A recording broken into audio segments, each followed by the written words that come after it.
I'm going to show you how to make this sauce. This is a classic French pan sauce, but I'm going to make it a little bit more interesting. I'm going to make it a little bit more elevated. And trust me, at the end of this video, you will be able to make this in your very own home. It really is that easy. So let's get started. Today, we're going to be making a tomato sauce. It's actually one of the simplest sauces to make, but yet most people mess it up. Trust me, I see it all the time. The biggest mistake I see people make when they re-cooking tomatoes at home is they reusing crappy tomatoes. If you want a good tomato sauce, start with good tomatoes. I like to use a mix of plum tomatoes and cherry tomatoes. That acidity from the plum tomatoes, the sweetness from the cherry tomatoes, you can just, eat them raw. They're so good. But we're going to cook them down. We're going to concentrate the flavors, and then we're going to build our sauce from there. So I've got my tomatoes roughly chopped. I'm just going to throw them into the pan. Next up, I like to throw in some garlic. Now, if you don't like garlic, obviously don't put any, but I do. And then I'm going to throw in some fresh basil. Again, you could use dried basil. Just remember, everything's going to be more concentrated. So if you use dried basil, you want to use less. I'm just going to throw it right into the pan. I'm going to throw in a pinch of red pepper flakes. This is completely optional, and then I am gone. Nah, cover this pan and I am gone. Nah, let this simmer for about 15 minutes. The goal here is to concentrate the flavors, get rid of some of that water, and get the tomatoes nice and soft. While our tomatoes are simmering away, I want to work on the base for our sauce, which is going to be a beurre blanc. Now a beurre blanc is basically just butter and vinegar.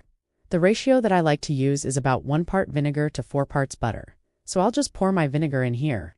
Next up, I'm going to add my butter. And then finally, I'm going to add a little bit of salt and some cracked black pepper. Now, we re-gone.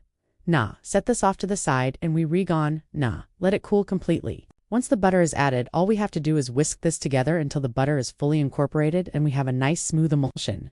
Then we re-gone. Nah, set this off to the side and we re-gone. Nah, let this cool completely. Once the tomatoes are nice and soft, all I'm going to do is get my immersion blender. I'm going to blend it right in the pan and then I'm going to strain it. Basically, you just want to get rid of all those seeds and skin that were in the tomatoes. And once I've strained it, I'm gone. Nah, pour my sauce base right on top and I'm gone. Nah, whisk it together. Now here's a little pro tip for you guys.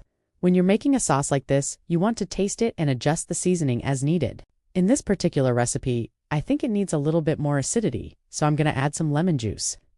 You could also add some red wine or even some tomato paste. That's going to give it a nice, rich, deep flavor. But you always want to taste your sauce. Adjust the seasoning, make it your own, and that is your sauce. As you can see, it really is that easy to make a restaurant-quality sauce at home. Don't be afraid to experiment in the kitchen. Have fun with it. Get creative. And always remember, season with salt and pepper at the end.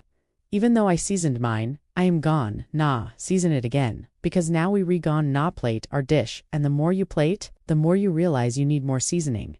Trust me.